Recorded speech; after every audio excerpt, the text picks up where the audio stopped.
Jusqu'à 9 heures, Good Morning Business. Et à 7h47, mon invité, c'est Augustin de Romanet, le PDG d'ADP, du groupe ADP, les aéroports. Bonjour Augustin de Romanet, merci d'être avec nous au lendemain de deux annonces importantes pour vous. Bonjour, La fin de la limitation des 100 km. On va enfin pouvoir voyager pour le plaisir et pas seulement, ou pour le travail, et pas seulement pour des raisons familiales ou médicales. Et deux, la réouverture d'Orly le 26 juin. Alors, est-ce que ça vous permet ou pas d'entrevoir le bout du tunnel, de reprendre un peu espoir? Alors, l'espoir, nous ne l'avons jamais perdu.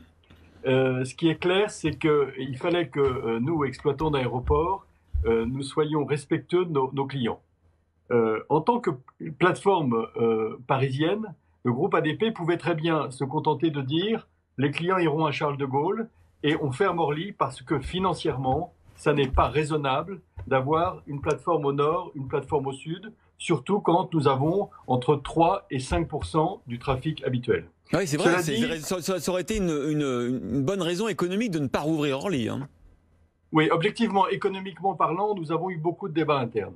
Cela dit, nous avons écouté nos clients et nous avons notamment écouté le groupe des 5 principaux clients qui font le cœur d'Orly, qui font vivre ces destinations méditerranéennes, ces destinations loisirs. Je pense à Nathalie Stubler chez Transavia, Marc Rochet, Pascal Delisaguirre, Madame Germanon d'EasyJet, Madame Duménil de Vueling. Toutes ces personnes ont été en contact jour après jour avec Régis Lacotte, le patron d'Orly, et lui ont fait part de leurs anxiétés et du fait qu'au fond, rester à Charles de Gaulle pouvait être pour eux extrêmement pénalisant, certaines d'entre elles même ne pouvant pas se déplacer à Charles de Gaulle. Donc nous avons considéré que notre devoir de serviteur de nos clients était de prendre un petit risque financier, mais de réouvrir dès le 26 juin.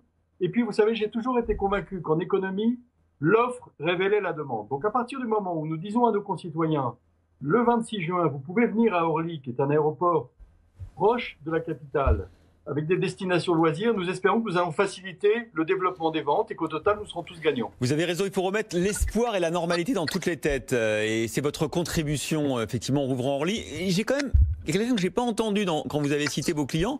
Vous n'avez pas cité Air France. Alors, Transavia, en fait, c'est une filiale d'Air France. Oui, vous avez cité Transavia. Mais et donc, ils avaient aussi envie, eux, je vous pose la question comme ça, parce que je voulais savoir s'ils avaient, eux, envie d'opérer sur les deux plateformes ou s'ils auraient préféré rester à Charles de Gaulle.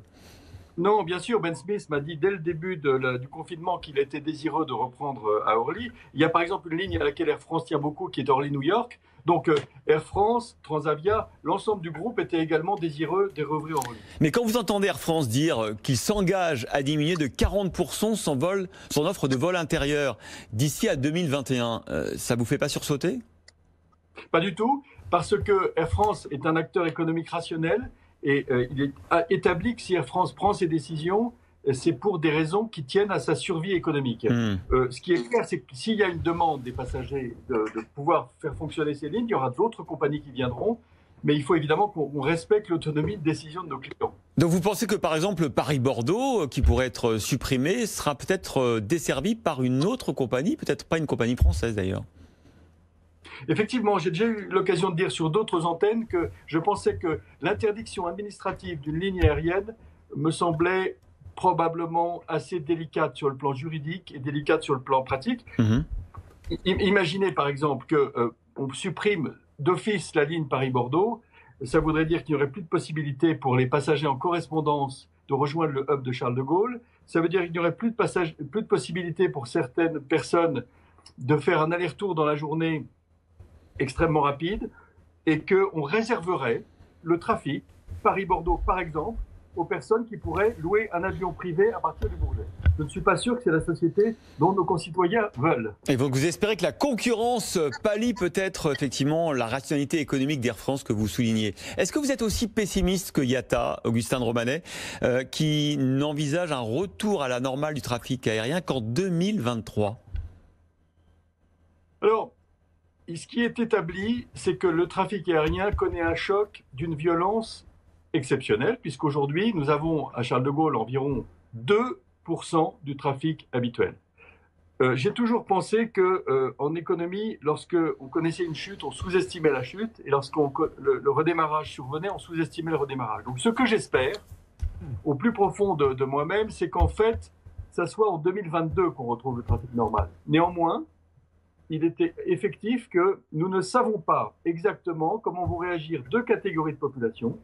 D'une part, les voyageurs d'affaires qui auront expérimenté pendant cette période où 4 milliards d'humains auront été confinés, qui ont expérimenté qu'on peut faire des réunions, qu'on peut tenir des conférences par vidéoconférence. Donc les voyages d'affaires vont être très affectés.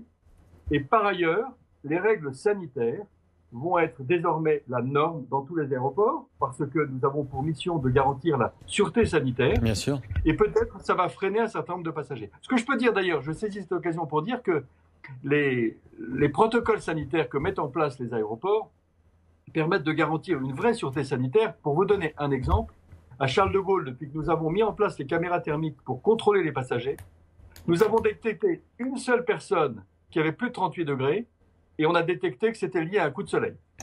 Bon, en tout cas, merci pour votre volontarisme, Augustin de Romanet. Vous nous avez bien expliqué pourquoi, même si économiquement, ce n'était pas forcément très rationnel, c'était important de réouvrir Orly pour vos clients et pour le mental de tous les voyageurs. Merci beaucoup, Augustin de Romanet.